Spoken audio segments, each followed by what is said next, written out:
The only time you would see chubbier people was when the local dramas needed a clown character in the plot, or this kind of weight loss advertisement, the before picture.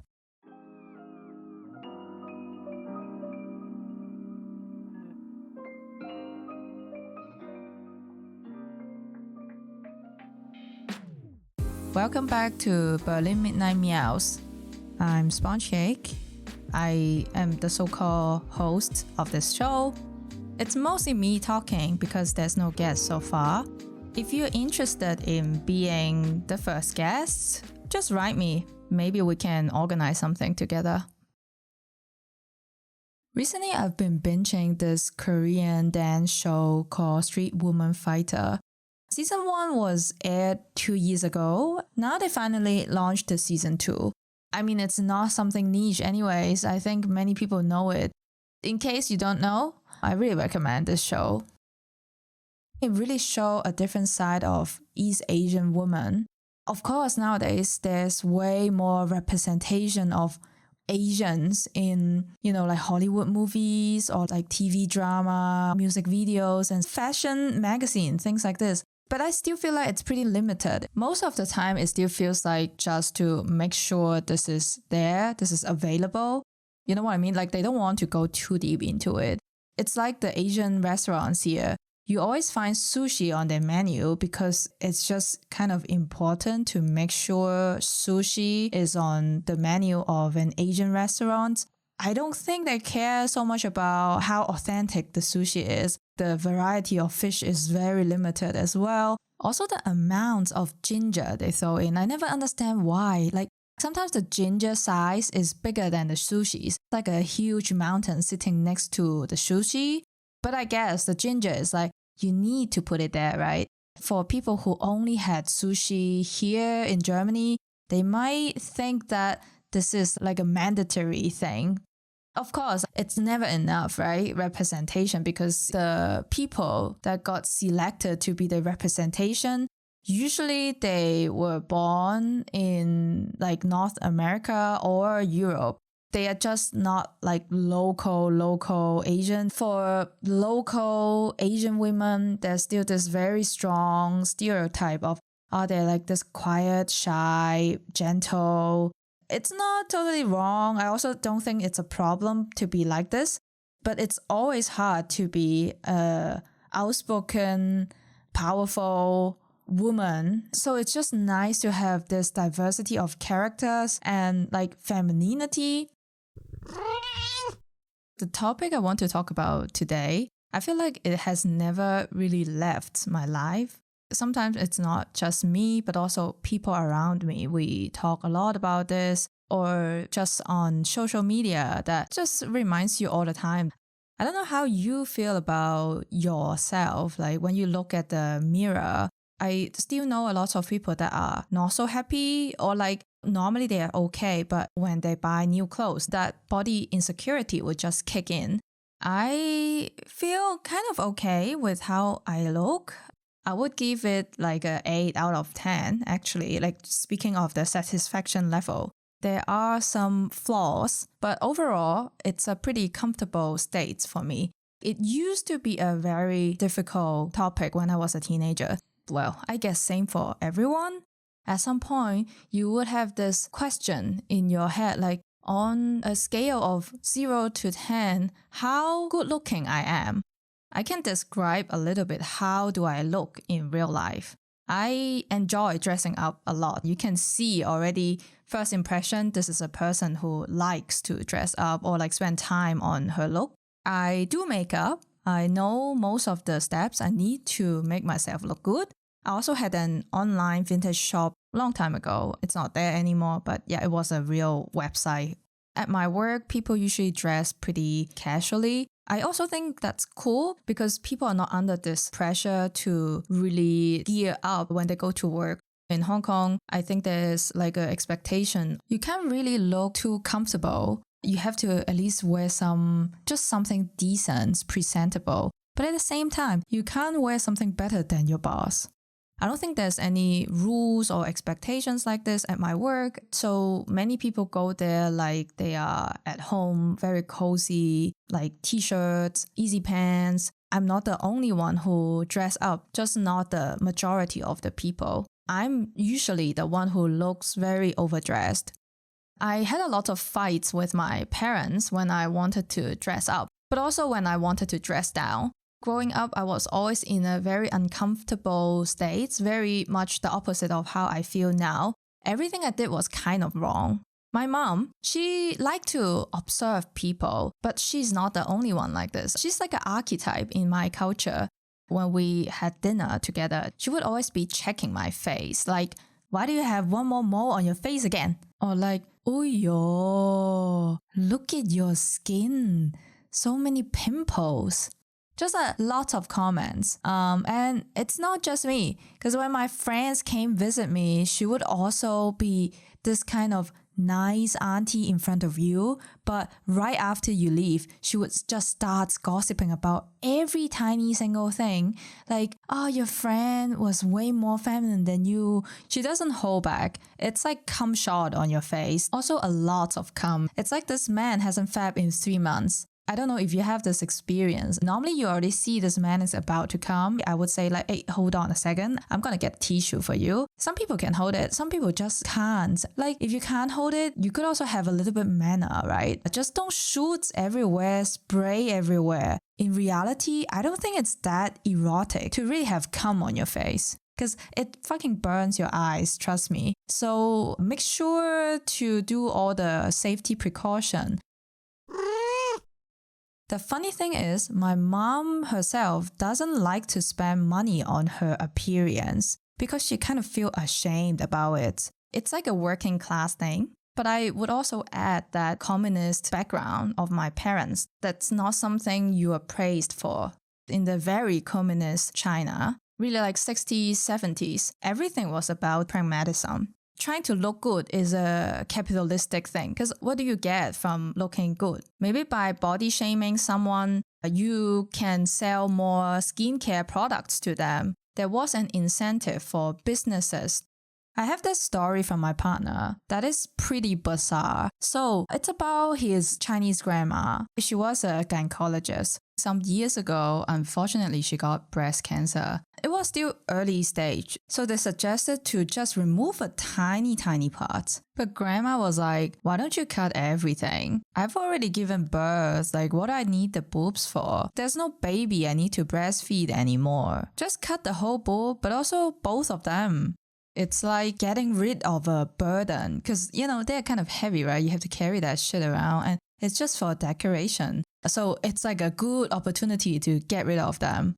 My grandma was more or less the same. My mom always said she was so hostile to her whenever she dressed up.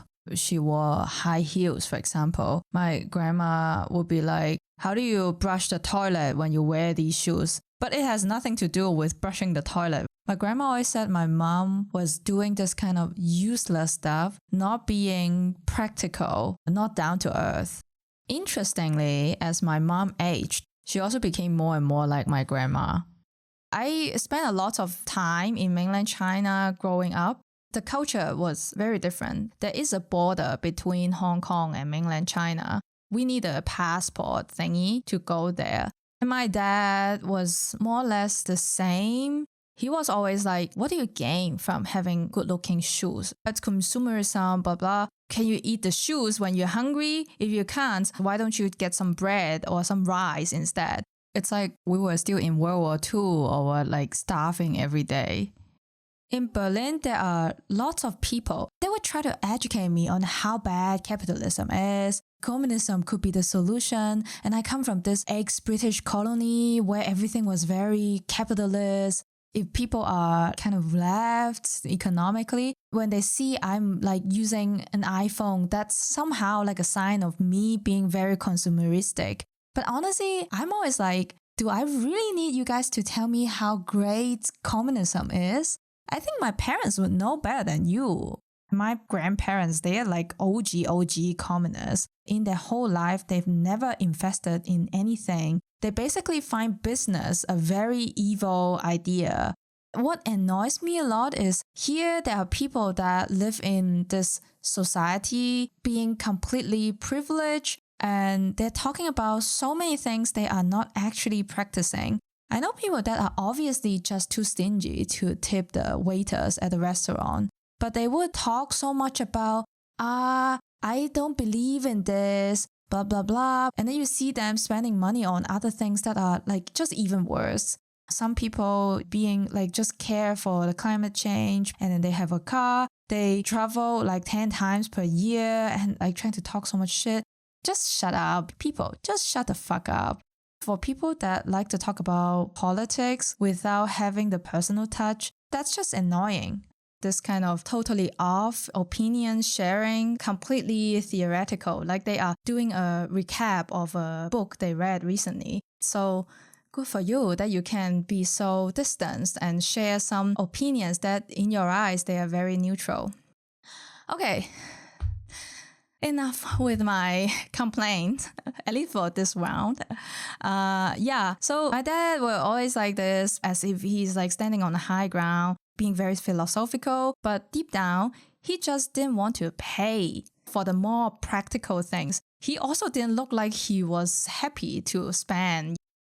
My teeth are not the most orderly in the world, definitely. So my mom was always asking my dad, wait, that's your genes. They have so shitty teeth. Shouldn't you pay for the braces for them?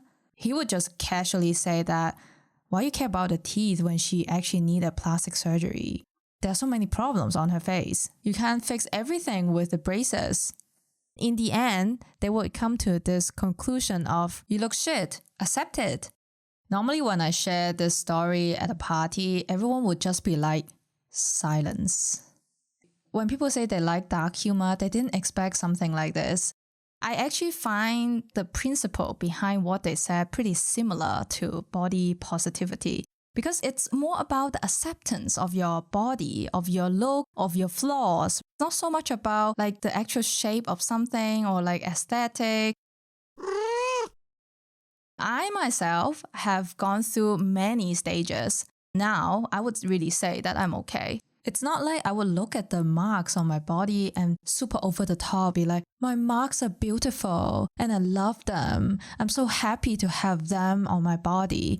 No, it's part of my body and that's it. If you give me a button and I could just press it, change it to another form or another look, I would probably do it. For those who are working, when you prepare some kind of proposal or analysis, you always have this section, right, called limitations.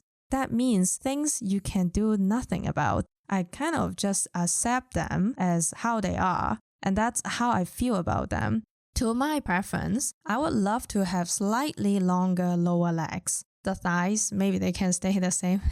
It sounds like I'm just cheating for more height, right? That's also something I would love to have. If I could be taller, that would be nice. Also, bigger shoe size. I have a shoe size of 35 to 36 here, which makes it very difficult to buy shoes. I have extra insoles for every pair of shoes because I could never find something that looked good and perfectly have my size. I have a big head. The perfect combination would be that either my head could be smaller or my shoulders could be wider. Then the proportions would look right. Also, a very wide face, making it very hard to buy glasses. I mean, I have the need. I'm short-sighted. It's not like I just want a pair of fashion glasses. No, I don't buy it for fun. It's ridiculous. 90% of the glasses would not be wide enough that for me, I can wear them, but the arms of the glasses would just be pressing my temples a little bit. That actually leaves a permanent mark. Not to mention, it's not like I walk into a glasses shop and be like, just give me any pair of glasses that fits the size of my face. I put this on my face every day. I still want it to look good. They're bothering me a little bit, but they are not bothering enough that I would invest money and time in getting some plastic surgery. Not to mention some of them, for example, the leg proportion. It's impossible, come on. I attended the most local public schools, so I was always in a collective environment. surrounded by a lot of people in school. Everyone compares. When we had sports class, especially the very first lesson of the year, the school would want to measure how much we grew. I mean, the idea was pretty simple. I really believe there are not so much thoughts behind it. But can you imagine lining up, getting measured one after one? The person before you and after you, they will both see your weight. For the heavier girls especially, people would also tease you a little bit. They were called hippo all the time. There was not so much awareness. Like you wouldn't expect some 10-year-old kid. Not now. I don't know now. Maybe nowadays, internet, like all these TikTokers also talking about body positivity and all these body positivity challenges. But 10 years old kid in the early year 2000, who the fuck knows about body positivity? They would just laugh at you. Oh, you're so heavy. You're 70. You're the heaviest person in our class. The thinner girls would also get a lot of attention. People would be like, oh, you're just 42. I'm so jealous. I don't think anyone meant anything very bad. Kids, very simple. When they see something, they say it. Hong Kong beauty standards, very different from here, much, much harsher. When we say someone is chubby, in general, no matter how tall you are, if you're above 60 kilograms as a woman, people would call you chubby. Not gonna lie, before I came here, I also found this crazy much. What's skinny? Skinny is under 50. 40-something would be seen as skinny. 50-something, yeah, it depends. If people are nice, they call you middle size. If they are more blunt, they would also call you chubby if you're like 58, 59. We had to wear school uniforms. There's no chance to style things up. It's not like, oh, I can add a belt on my school dress. Like this thing doesn't work because everything comes in a set. Everyone is wearing the same piece of clothing. There is only XS, S, M, L, that's all.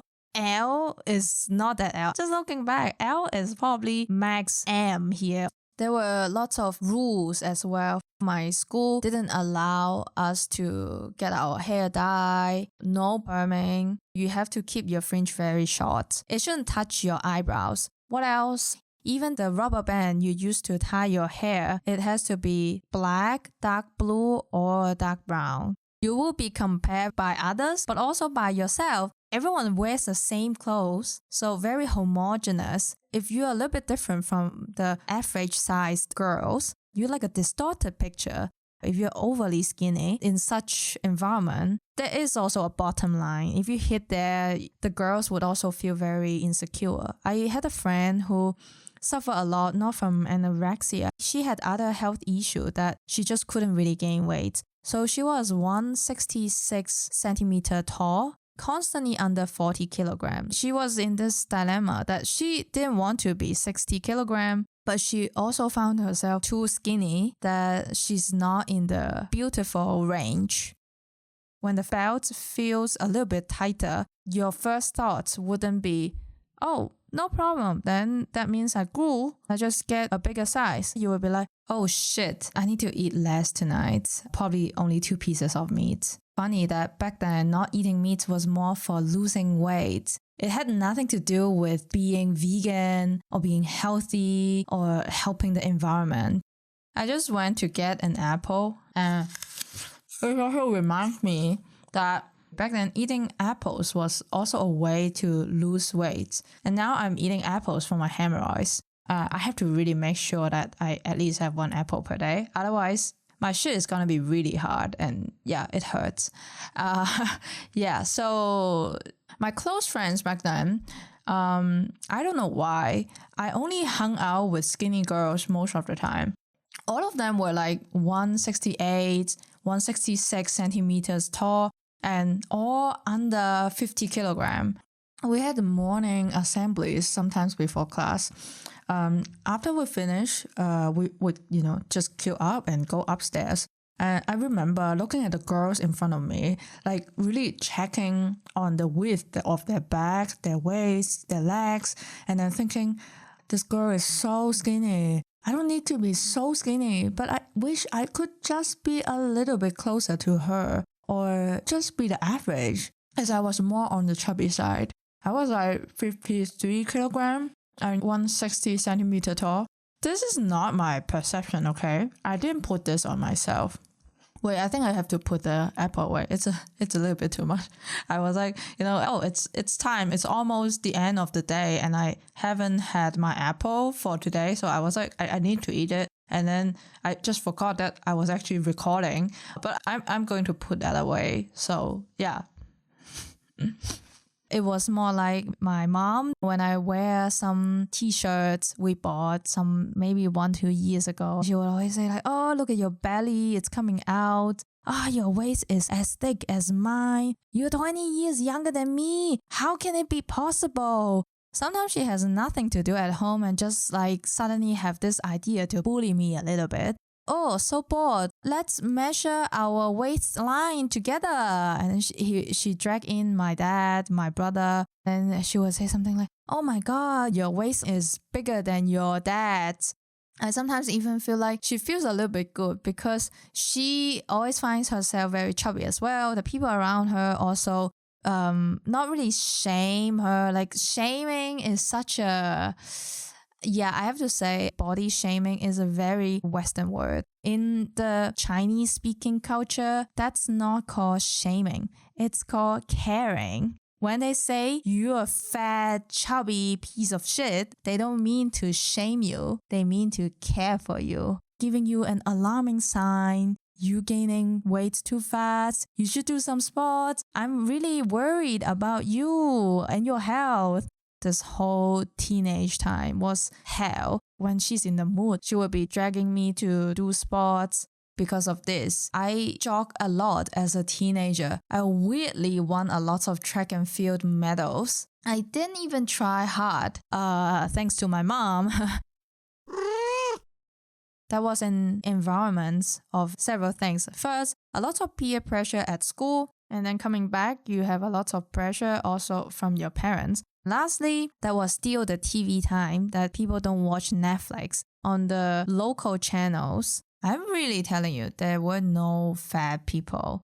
I definitely see fewer chubby people on the TV than in real life in Germany too. But then still, like you have more regular sized people, while Hong Kong TV channels were full of this kind of unrealistically skinny people. The only time you would see chubbier people was when the local dramas needed a clown character in the plot, or this kind of weight loss advertisement, the before picture. That's the time they would need to bring up this representation. A lot of times the before picture was also not that really chubby. Like I'm sure that person could still wear easy like a size M in Germany.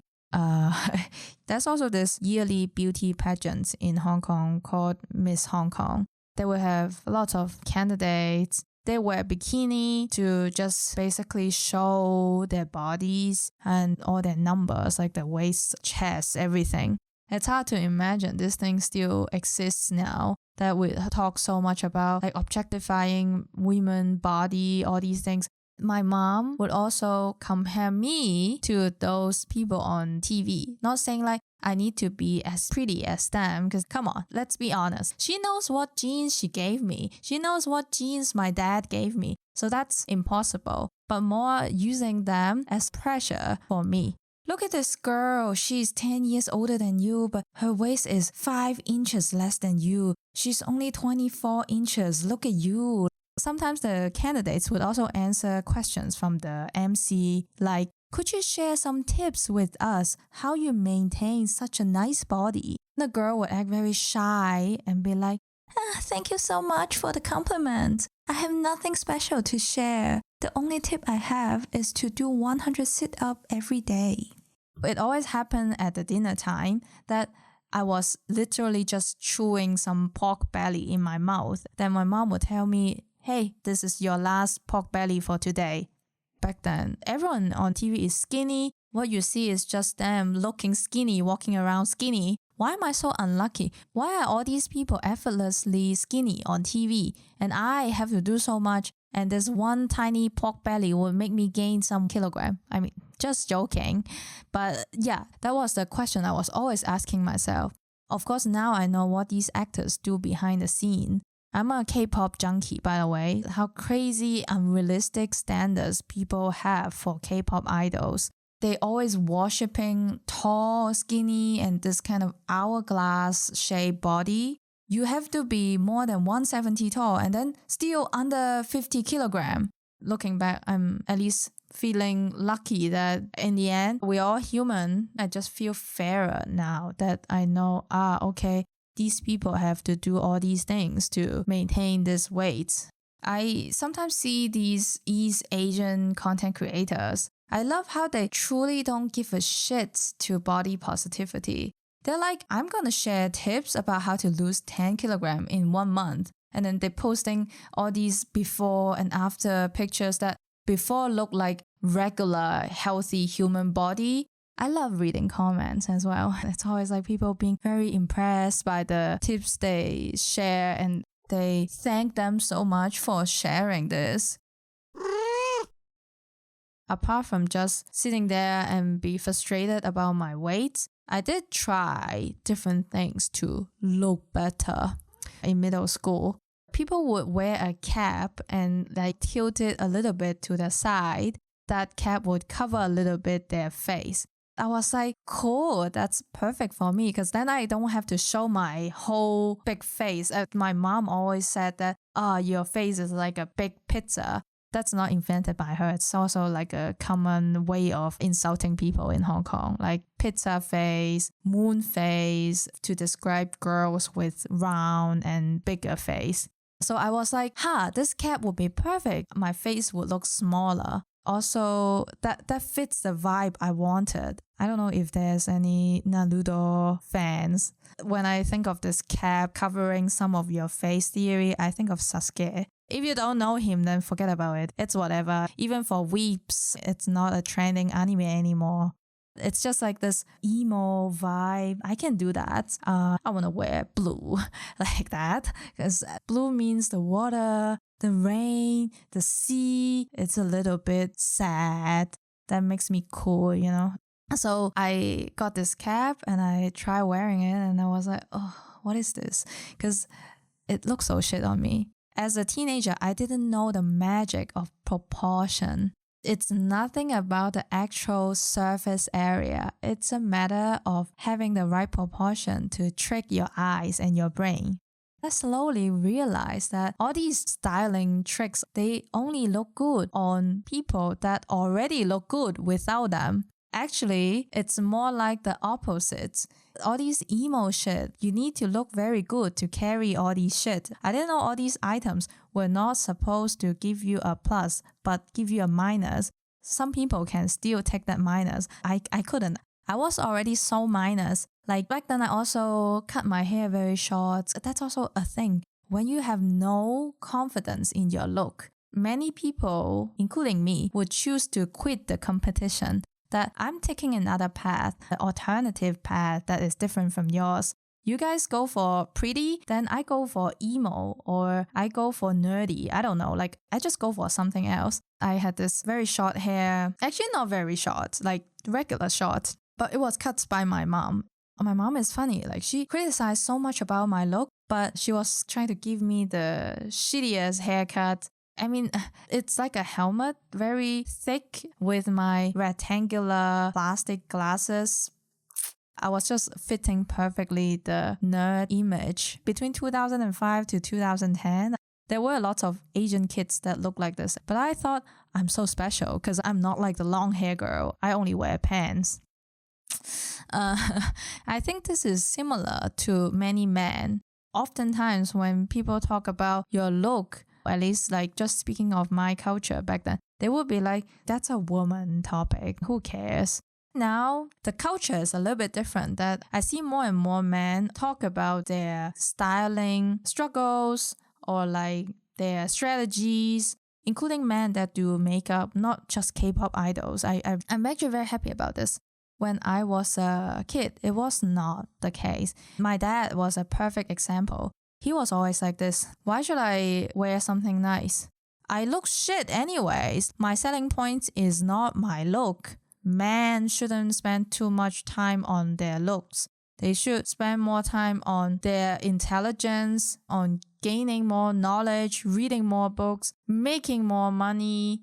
Yes, for these men, not trying means no failure could happen to you, but not like you're trying and then people will mock you. It doesn't look like anything worked on you. That's probably many men's strategies. But the thing is, I really don't think they don't care about their appearance as they say. If you go online, you see a bunch of men still saying things like, if I were handsome, I would have gotten this job. I would be rich. I wouldn't have been Me Too by the girl. The girl would be so happy when I touched her. That shows they actually find appearance very important. Many men think pretty girls, especially the influencers, they must be some sugar babies. You can tell their mindset when they see good-looking stuff. They immediately link this to money or like to some other thing that has value. I don't believe when people say this kind of things, I don't have to look good. And on the other hand, being bitter about other good-looking guys' experience and achievements, everyone more or less cares about your look. It's just like probably different attitude and different perspectives. I personally don't think one needs to find themselves beautiful to love themselves. Body positivity is great. It helps a lot of people, especially when they have very, very low self-esteem. The most effective way to help them gain confidence is to tell them, look, you're also beautiful. You just don't know it yourself. But at the same time, it's not very sustainable because everyone has their own aesthetics. It's hard to force this, whatever you see, you have to say that's beautiful. I also think while saying this, we are more or less also killing people's unique taste of different things. In the end, nothing is absolutely beautiful or absolutely ugly. The basic etiquette we should expect is if you don't find something look good, just keep it to yourself. You don't have to leave a comment under that post and tell them, hey, just kill yourself because you're so ugly. That's more like an online communication etiquette. For most of us, most of the time is about doing something that will give you a plus. Now I know exactly what kind of combinations, what kind of colors, what kind of cuts would make myself love the outfits I'm wearing and me who is in that outfit. I'm actually quite okay with not having a perfect body because having something to do with your body, with your look is also an enjoyment. I don't think we should be ashamed of spending time on improving our looks or even money, anything. If you think you will be much happier getting a plastic surgery, do it. The thing is more about understanding the cause of your frustration better. Is it really just because your lips are not thick enough that makes you unhappy? Or is it because you are constantly getting pressure on maybe Instagram or just social media that thin lips are ugly?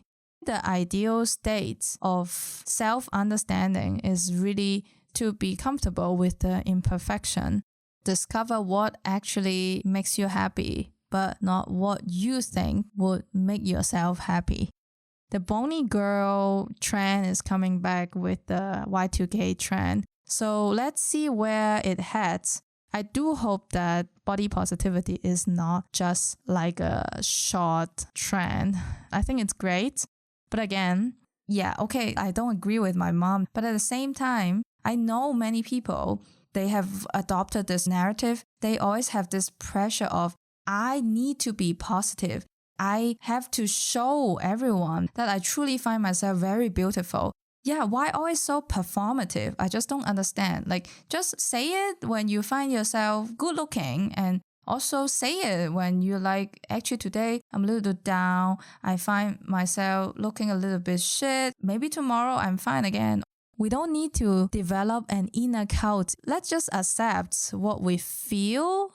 That's all for the so-called serious part. Yeah, I don't know if I have successfully made a point because I said a lot of random messy shit.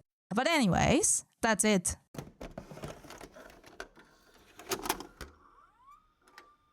Today I do have a life hack to share. Something related to styling. Just gonna say this one line. Color tone is more important than color itself. Many people are more obsessed with the colors. I like green or I like blue. Most of the time, the way they are hung there is very different from how it would look on your body because color is a matter of contrasts. That's why when it's put on you, the overall visual changed because of your skin tone. The same red could have very different effects on different people depending on their color tones. Because red is not a single color, there are warmer red colors. There are also colder red colors. Capturing this is way more important than choosing red or pink. One thing you could do to test is when you try that on, does it make you look tired? That's a bad sign. That means the color is probably not really fitting your tone. In my personal experience, usually when the tone is not fitting, your skin would look a little bit grayish. You have to figure the temperature out. Just try different colors on and find that tone out. Normally, over time, you know exactly what color or like what direction. The same for makeup. When you choose your foundation, I don't know if this is true. Like for example, I can see my blood vessel looking both more greenish and bluish. That means I'm kind of neutral. If you can only see something more greenish, then you're more warm. If it's all bluish, then you are definitely more like colder tone. In South Korea, in Seoul, a lot of salons are doing this for you. If you buy clothes regularly, you don't need someone to place all the colors on you. So yeah, do it yourself, try more, and your brain remembers all the learnings. Oh God. Yes, that's all of this episode. As usual, I don't know why I have this obsession. As a night owl, I just like this concept that people listen to my voice in the evening when it's dark outside. I just like that. But yeah, that's all. Long shit again. See you next time. Bye for now.